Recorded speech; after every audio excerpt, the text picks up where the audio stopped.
Welcome, everyone. Hello. Welcome to Live with Bluegrass Pride. Oh, I could have started that better. Welcome to Live with Bluegrass Pride. Needed to do my elocution there. As you may know, if you have joined us before, this is a series that highlights diverse artists and their lives. And Bluegrass Pride itself is a non-profit which is devoted to uplifting LGBTQ plus voices in bluegrass, old time, American traditional music, and more by spreading the message that bluegrass is for everyone. My name's Emma John. I am really grateful to have this chance to sit down with you and to spend some time with a couple of wonderful musicians. We're going to hear some great live music and we're going to find out more about the artists who are playing it with some good old-fashioned conversation. Remember that? Conversation, yes, the kind of thing that we used to have, around jam circles. Before we begin, can I just take a moment to encourage you all to donate to this series. It is a series of live music, which is pretty rare at these times for any of us to get to enjoy live music. It's also pretty rare for artists to get to play it and to get paid for it. So we would really love you to donate, which will directly help to increase pay to musicians during these challenging times. It will also help Bluegrass Pride to continue hosting events like this in the future. And we normally suggest a donation of about $25 for this next amazing hour, 45 minutes to an hour of live music that you're going to have, which seems like a pretty good deal to me. Now, our artists today are brother-sister old-time and songwriting duo Giri and Uma Peters. They are award-winning multi-instrumentalists who have been delighting and electrifying audiences with their soulful musicianship and their beautiful vocal harmonies. And if you haven't heard them before, they are really something special. So you're about to find that out, and I'm not going to waste any more time talking about them. Let's just get them on here. They're joining us from Nashville, Tennessee. Giri and Uma, welcome. Hello. Hey. How are you doing over there? We're doing pretty good. How about you? I'm okay. As people may have noticed, when I say over there, I am talking to you from a lot further away than people in America maybe, because I'm in the UK rather than the US today. You guys are in Nashville at the moment. What's the weather like there? Tell me a bit about it, because we've had snow here today. I want to know how cold it is in Nashville. Just rainy and gloomy. It's not too cold, but yeah, just a normal Nashville winter day. I expect a lot of people who are watching this will have experienced those. So tell me, what has it been like in your house, a brother-sister musical duo during lockdown? Has there just basically been wall-to-wall playing? I feel like it's definitely been good for our creativity. There's some, I feel like in a way it's a really good thing for musicians. Like there's a bad side and there's a good side, but it's for us, since we're still in school, it's allowed us to do a lot more creating and just spend a lot more time, doing kind of what we want and expanding our boundaries and all of that good stuff. What would you say?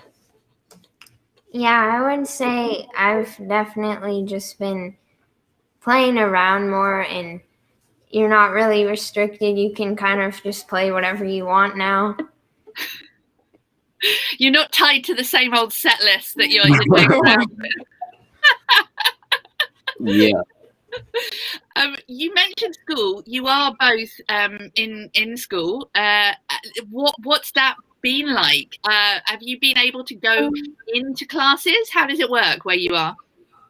For me, I'm still going in-person school. My school's done a pretty good job of COVID guidelines, and it hasn't spread through the school, thank God. So that's been nice for me.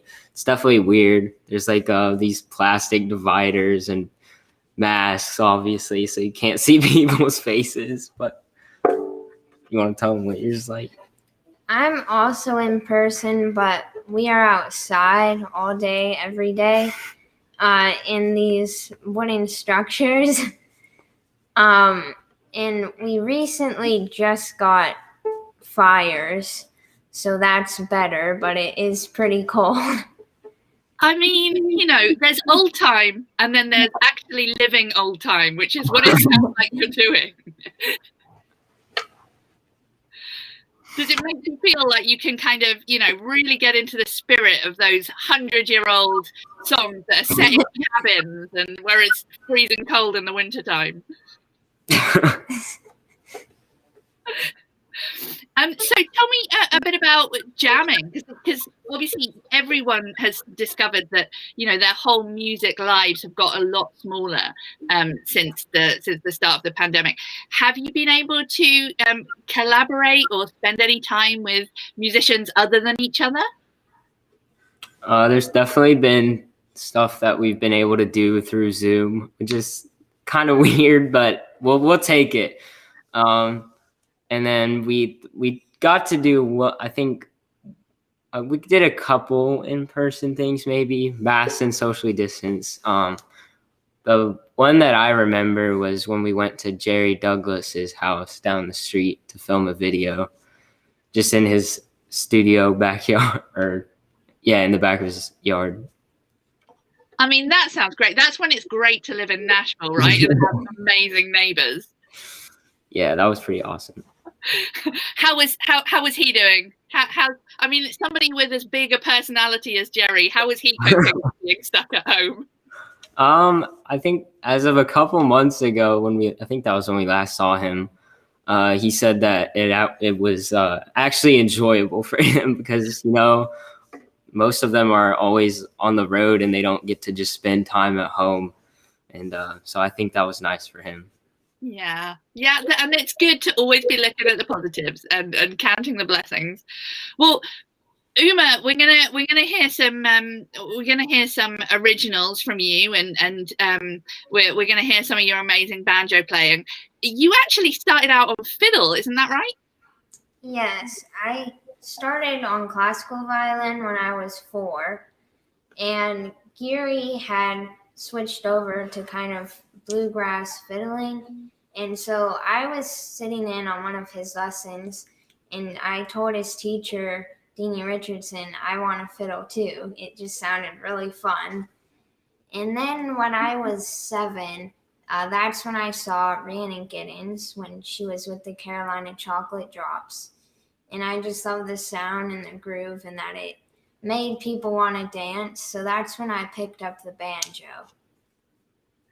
And you also, I think you also had quite you went to a gig with Abigail Washburn that was also quite influential on you. Yeah, after I had a few lessons, we were trying to go to a lot of shows, and so we went to a local coffee shop where she was playing, and I had just learned one of her songs, Banjo Picking Girl. And so I was really excited to meet her. And that's actually the first song we're going to play for you guys today. Great. Take it away.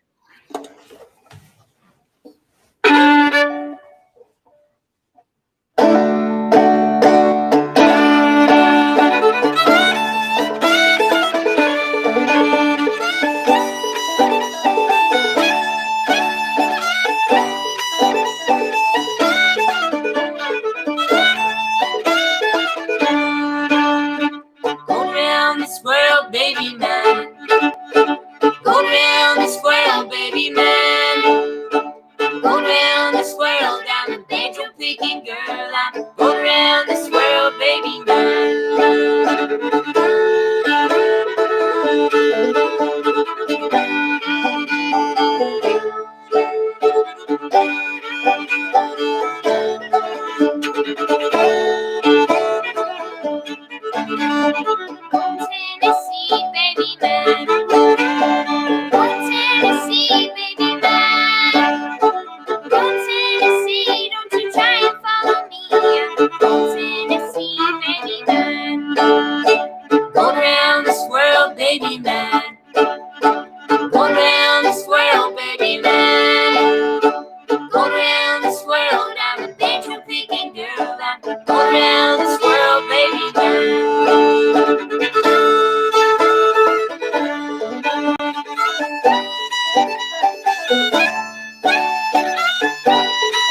Awesome. So our next song that we're going to do is an original that my sister and I wrote right here on the stairs, or not on the stairs, on the couch.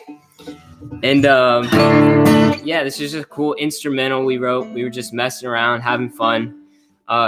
Really not trying to write a song. We were just kind of jamming. And this song just kind of was a result of that. So this one's called Running Over Hills.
So this next song that we're gonna do is a classic old time dance tune.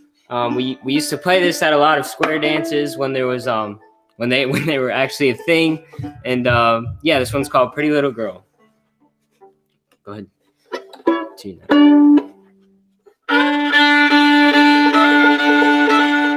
Thank you guys so much for tuning in.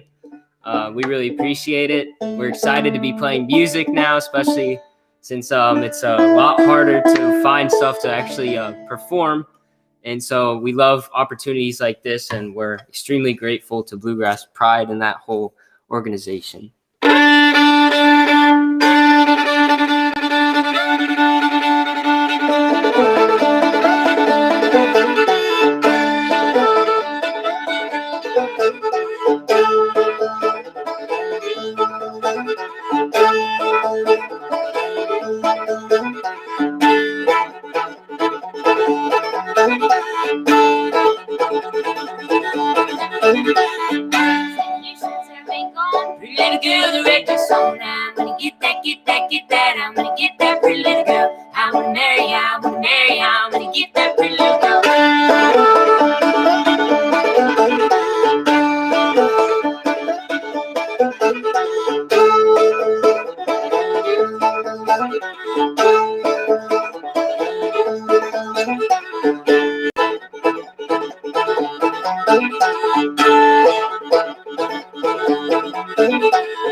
You want to do your original next?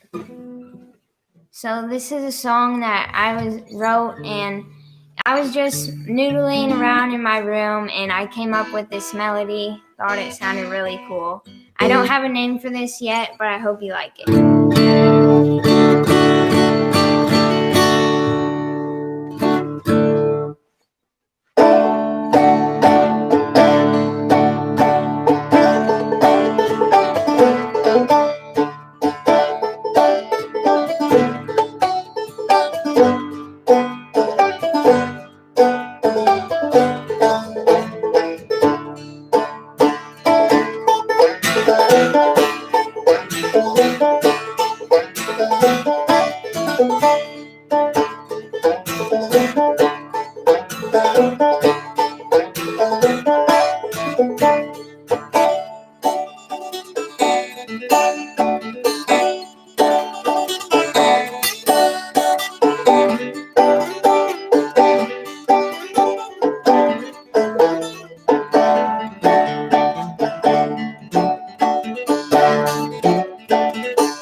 fantastic.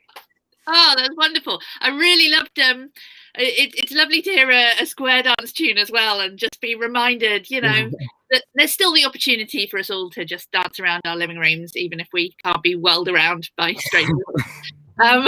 Before I ask you a couple of more questions, I just wanted to remind everybody that actually not just if you donate, when you donate, because you're all going to donate. When you donate, you're not only supporting Giri and Uma's music, you're not only supporting the work of Bluegrass Pride, but you're supporting a lot of other musicians who come under this same banner of this organisation. And for $25, you will actually become a season pass holder to the whole series, and you'll get a whole lot of great live music that will keep you going through these cold winter months.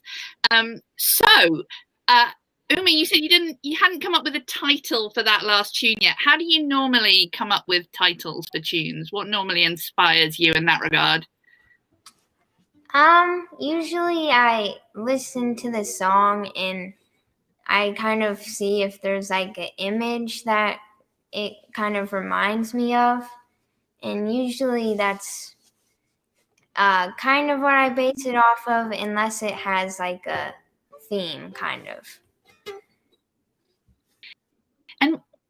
And what's happening with music this year too?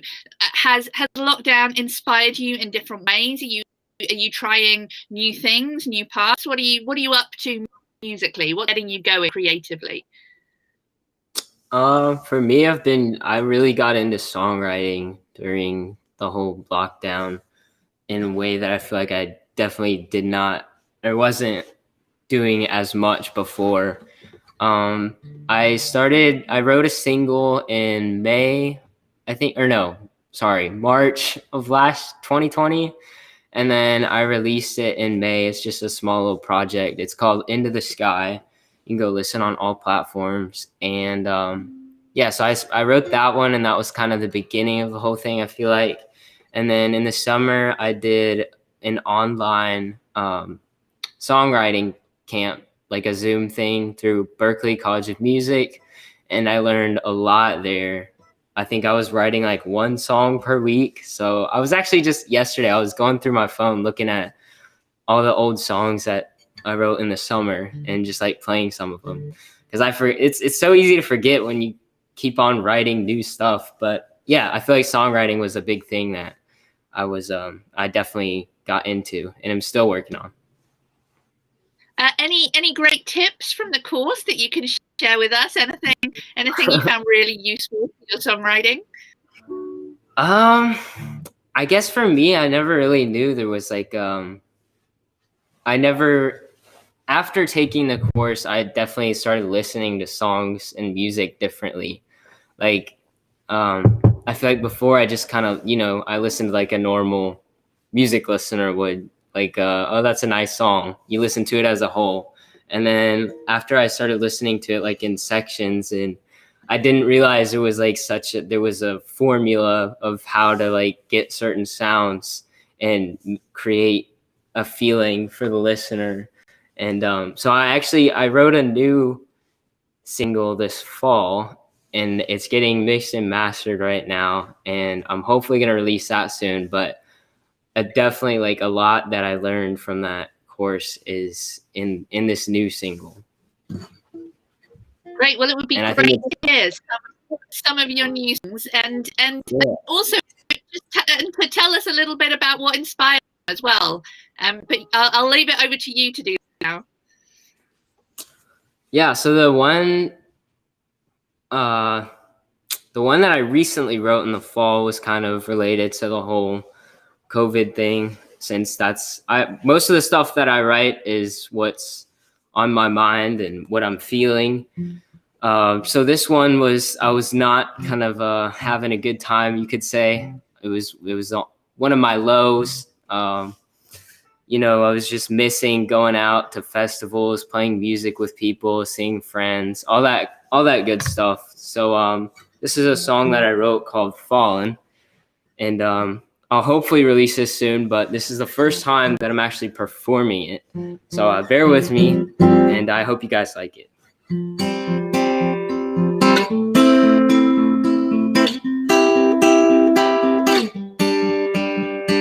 Sometimes it ain't a good day.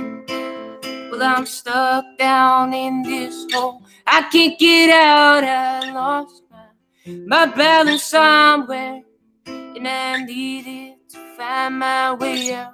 Oh, I'm falling, I'm falling, I'm falling down below. Oh, I'm falling, I'm falling, I'm falling down below. At some point I let go. Oh, oh, oh, oh, oh, oh. I let go. Oh, oh, oh, oh, oh, oh. I have my ups and downs. Yeah, it feels like I'm riding the waves of life. Sometimes you gotta let go and build back up. Oh, I'm falling, I'm falling, I'm falling down below. Oh, I'm falling, I'm falling, I'm falling down below. At some point I let go. Oh, oh, oh, oh, oh, oh, oh. I let go. Oh, oh, oh, oh, oh, oh.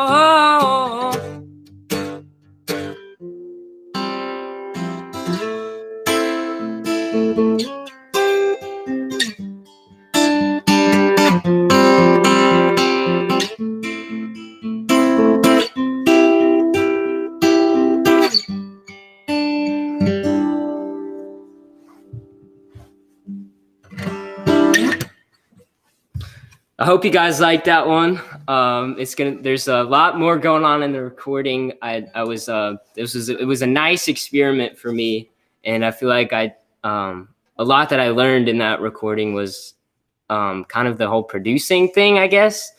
And I never really thought about producing in that way, in the sense of like arranging songs. Like, it's really hard to write a great song that people are going to want to listen to for the whole like 2 minutes. And so that was definitely a big thing that I learned and struggled with, but was able to kind of find some inspiration and come up with the right one that I hope you guys will really enjoy. So that, I want to say it's going to be coming March and late February, March-ish. So be on the lookout. I'll be announcing a date soon, hopefully. Anyways, I'm going to do another original that I wrote. I wrote this one a while back, and I feel like it still applies to this day. It was kind of about everything that's going on in the world, and asking questions to the listeners of what you guys can do about it, I guess. So this one is called What's Next.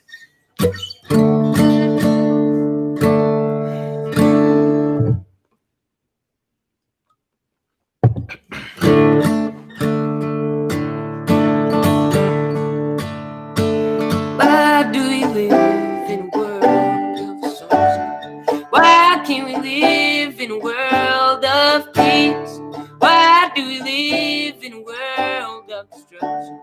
Why can't somebody just hear me? Why can't you think for yourself that everything else you heard back on that shelf? Aren't you proud of your country? It is called the land of the free.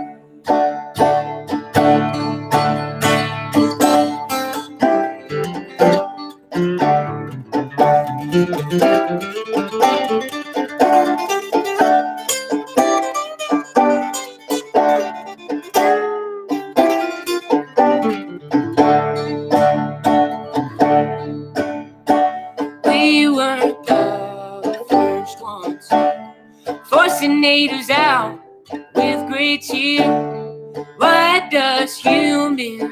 saying to you that everything you hear is gonna be true. How can you make this world a better place? How can you help the human race? Don't let beliefs pull us apart. We all need to find the love in our heart. Let's work together to make a change, a better place we can arrange. Don't live blindly anymore. I think it's time to restore. I said I think it's time to restore.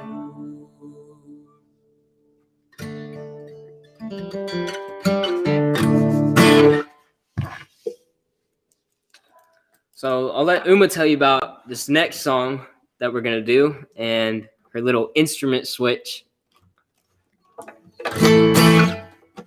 So, in case you guys are wondering, this is a gore banjo, which basically is the closest representation of what would have been the first banjo coming from Africa. And so about 2 years ago, I got to do an apprenticeship with Rhiannon Giddens through the Tennessee Arts Commission. And she taught me kind of the style and the rhythms that the slaves would play when they brought their instruments to America. And so she taught me kind of those old songs and also the history behind it as well. So this is a song that I love to play on my gore banjo by Brian Sutton, and it's called Runaway.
Run away, oh my dear, why'd you strain? I don't know what made you run away. Fantastic.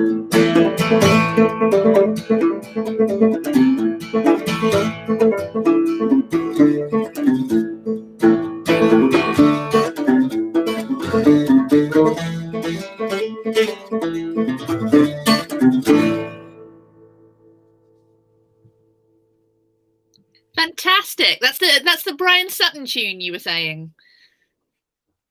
Yeah. Really great. And when was it written? Was it written for guitar? Was it written for banjo? I believe he actually wrote it on a fretless banjo. Okay.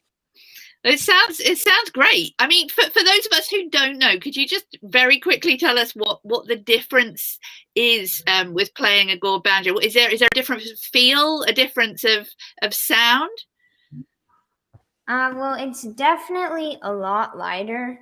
Well, the back is made of a gourd, and the rest of it is all wood. So another thing is that it's pretty hard to tune because it's wooden pegs on wood. And then it also has gut strings. So you do have to play a little bit lighter than you would with the steel strings. So that is something that you have to get used to. Yeah, something you have to learn. And you mentioned your apprenticeship, your mentorship with Rhiannon. What were there other important things that she taught you? Is there anything else that's kind of really affected the way that you do music now? I would say definitely the rhythms. It's very different. You're using your thumb and your fingers in a different way. It's a little bit more like 2-finger style, I would say. And so that it definitely like gives you the freedom to kind of come up with different arrangements. Interesting. And you mentioned the learning about the history of the songs. I know that's something you've both been really interested in. Giri, you've also had a kind of mentor-mentee relation with somebody at the Smithsonian, I believe, to help you understand more about the history of bluegrass and old-time music. Yeah, so I did in 8th grade. You're supposed to like choose at the school that I went to. You're supposed to choose a big project that you do the whole year, and supposed to be something that you want to pursue in your life. So I chose to do research, make an album, and then do research behind the songs that we put on it. So because there's all these songs that I was constantly hearing in bluegrass music and old time music. And I guess part of me always wondered, like, where did this ever come from? Or like, how did it start out and how is it now? So that was kind of the theme for the album, which is called Origins. I was just finding the origins of all the songs. And yeah, Greg Adams from the Smithsonian Folkways Archive helped me do a lot of research, gave me a lot of thick books to read, and I learned a lot. There's still a lot more to learn, but it was definitely really interesting. I loved it. For your 8th grade project, you just made an album. I bet your classmates were really cross up with you that year. Just like, stop making people look bad, dude. What would be great if I would love to hear about some of the songs that you researched, and if you could play some of them for us and tell us a bit about what you discovered about the rounds and what surprised you.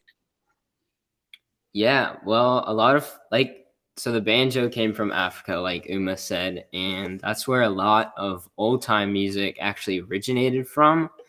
When it came to America, it was kind of a mix of African music. I think it was Irish music and then the Native American music. And it all just kind of clashed together and created old time music. And then old time music later became bluegrass music, and so on, so forth. Yeah, it was really interesting. One of the songs that we're doing the Cuckoo. It started out as like a English like hymn. I think it was like very short.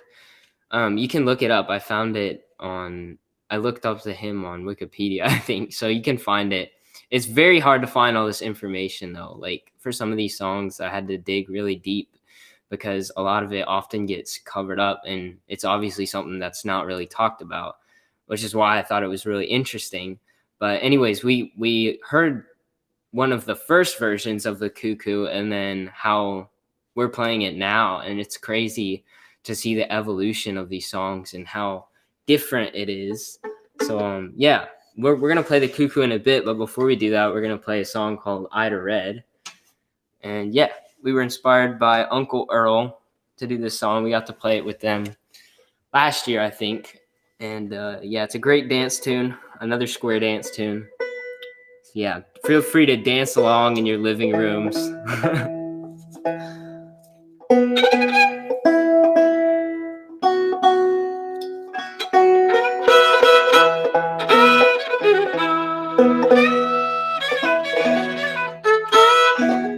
Also, if you're more interested in all the history of it, I don't want to get too dense here, but if you go to my website and you purchase the album, it comes with the liner notes, and I wrote a paragraph kind of for each song explaining the history behind it, and then an intro paragraph thing. Just so if you're interested in that, go check that out. This one's called I'd Read.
This next one we're going to do is another old-time dance tune called Shortening Bread.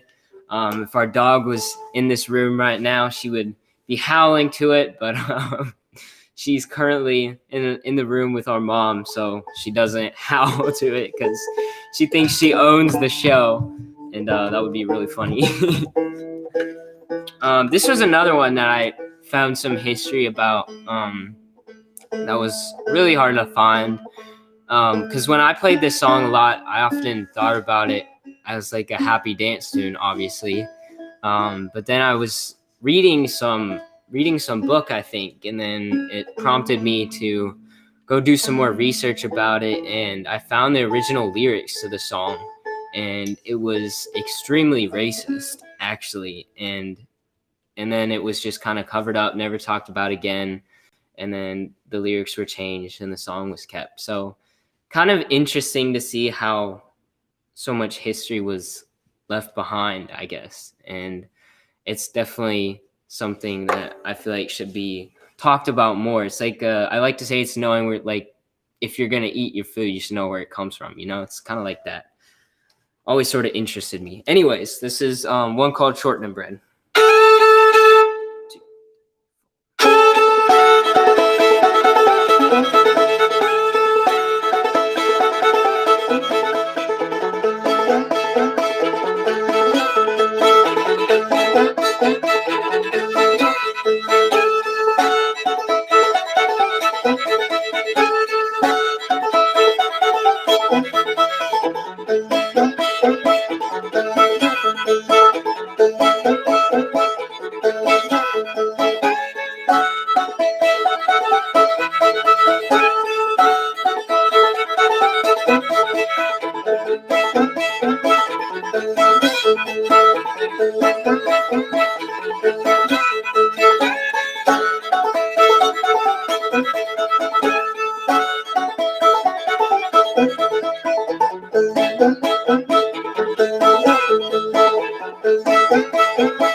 So this next song we're going to play for you guys is actually one that Rhiannon taught us.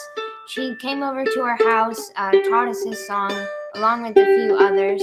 And later, Giri and I came up with our own version of it. We thought it sounded really cool. It's the one I was talking about earlier, the Cuckoo. Yeah, and we actually got to go to the Smithsonian Folkways Archives that summer.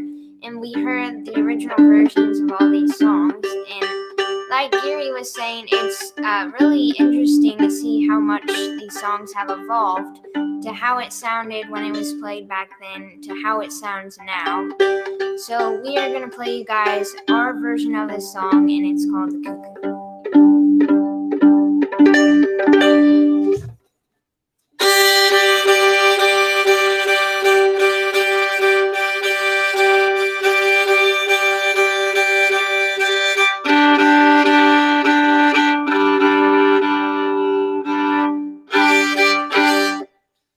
The song's in a cross tuning, so that's what I was doing there. Just you tune it to so it's both G and D, and then the A string is tuned to a G again, and then the E is tuned down to a D.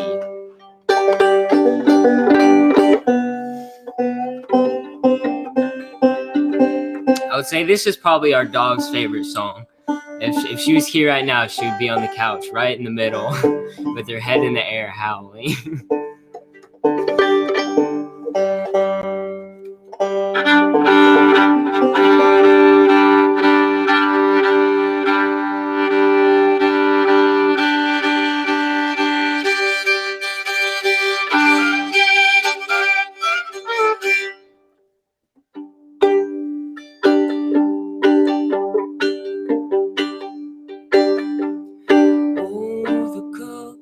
Oh, the cuckoo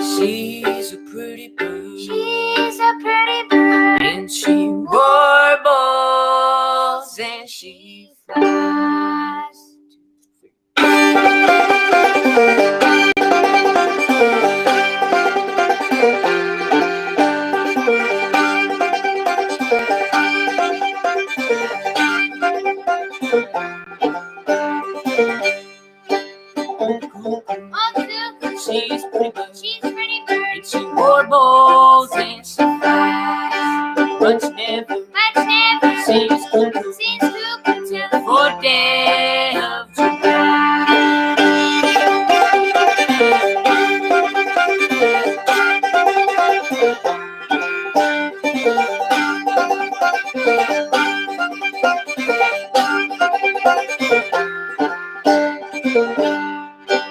Jack Diamond, Jack Diamond, Jack Diamond, Jack Diamond, I know you from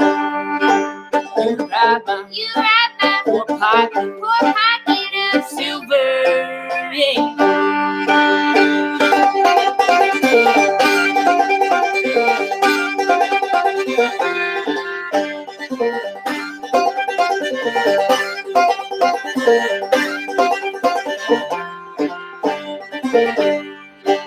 My horsey ain't hungry and won't eat my feet.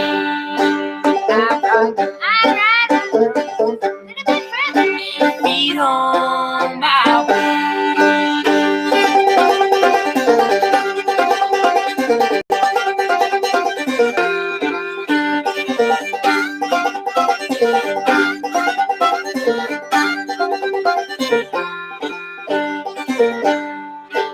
I'll take that. I will fit and rise in my boat and make myself welcome wherever I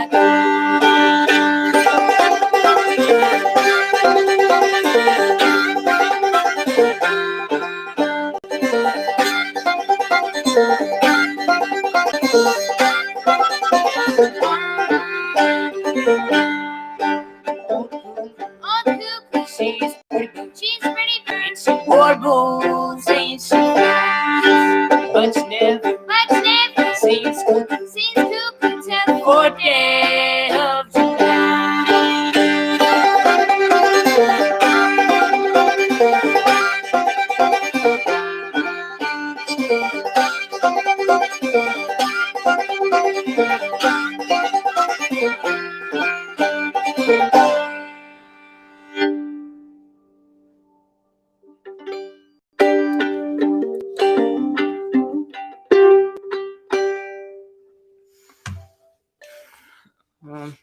Well, Uma and I are gonna do one more dance tune for you guys, and then we got a couple more. You wanna do Candy Girl?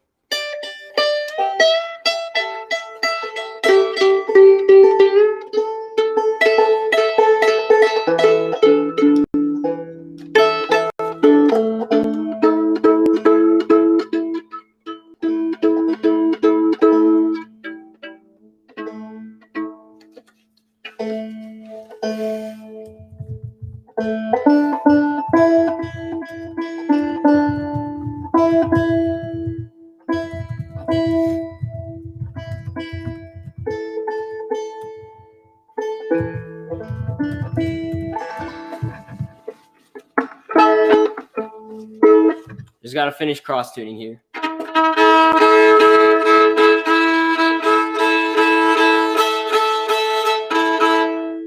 Oh, okay. Awesome. Actually, change of plans. We're gonna do one more tune for you guys. This one is also on our album Origins. You can go check that out. And this is one of my favorite songs to play, at least. I don't know about you. But it's a classic jam out tune for my sister and I. We always end on this one. So I'm telling you, you can get up and dance in front of your camera. Even though we can't see you, we're gonna feel the energy.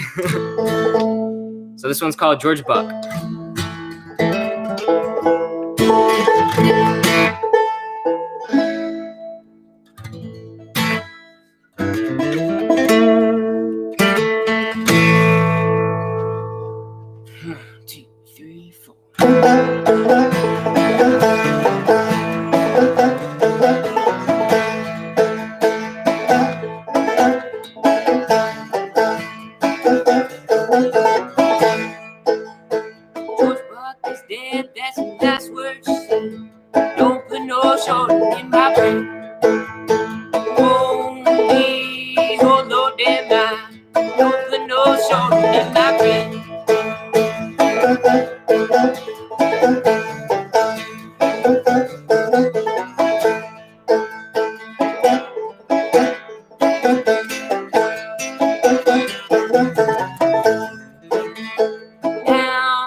shorten in my bed. Oh, me, oh Lord, am I open no shorten in my bed. Get it now.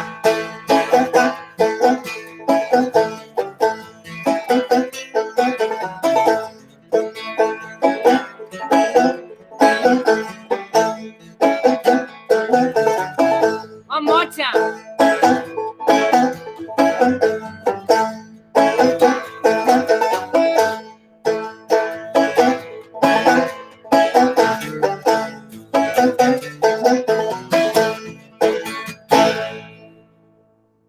Thank you guys so much. Yeah, guys, thank you. That was such a fun, rousing way to finish. And I was definitely doing some chair dancing here.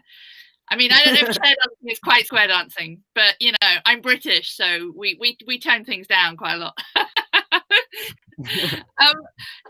Tell us very quickly. I've got a horrible feeling that I mean, as Giri, you said, you're off doing a lot of wonderful new projects and new songwriting, and Uma's got some new projects of her own. So I understand that you might not be playing together so much in the future. Well, I would say, I mean, we're in the same house, so we're always going to play together. We're always going to do stuff like this, and we won't turn down opportunities like this because we love playing old-time music and we love playing together. I think that's always something we'll do for the rest of our lives, and Uma's always going to play banjo, but like I said, recently I've been into a lot of songwriting stuff, and like that one song that I played, stuff like that, more blues, kind of just experimenting in different genres for me. And Uma's gotten into a lot of design and that whole world that I know nothing about. So we're kind of going our separate ways and on a new journey in 2021, and we're excited. But like I said, we're always going to play together, and yeah. Well, I mean, we will always be happy to come back to your living room and just jam out with you guys whenever we can. So we'll keep the band together. Thank you, Giri and Uma Peters, so much. And a reminder for you folks watching who have just been enjoying this wonderful music with us. You can donate to this series. For $25 a month, you will get a season pass to the whole series. So it's a really great way of supporting these musicians during this really tough time and making sure that we are actively supporting live music just as we would if we were all able to get out to gigs. And it also helps support the Bluegrass Pride organization, which we're all just so honored to be able to be a part of. Talking of Bluegrass Pride, there is a big February event coming up. It's a love song, beginner friendly jam along. That event is going to be led by Rachel Eddy and M. Hammond, and it'll be taking place on Sunday, February the 14th. Yes, that's right, Valentine's Day. It's a Valentine's Day jam along for everybody, for absolutely everybody, beginners and everyone in between and upwards. And more info about that event is going to be posted publicly in the coming days, so keep an eye on the Bluegrass Pride website. But just to wrap up here, we are sending all our love to Nashville, Tennessee. I hope it stops raining for you guys.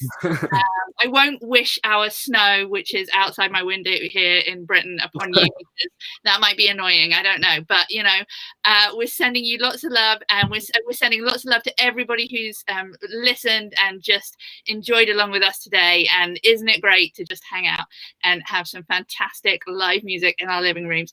Thank you, Giri and Uma Peters. Thank you all for being here, and we hope to see you again very soon at the next Live with Bluegrass Pride. Thank you, guys.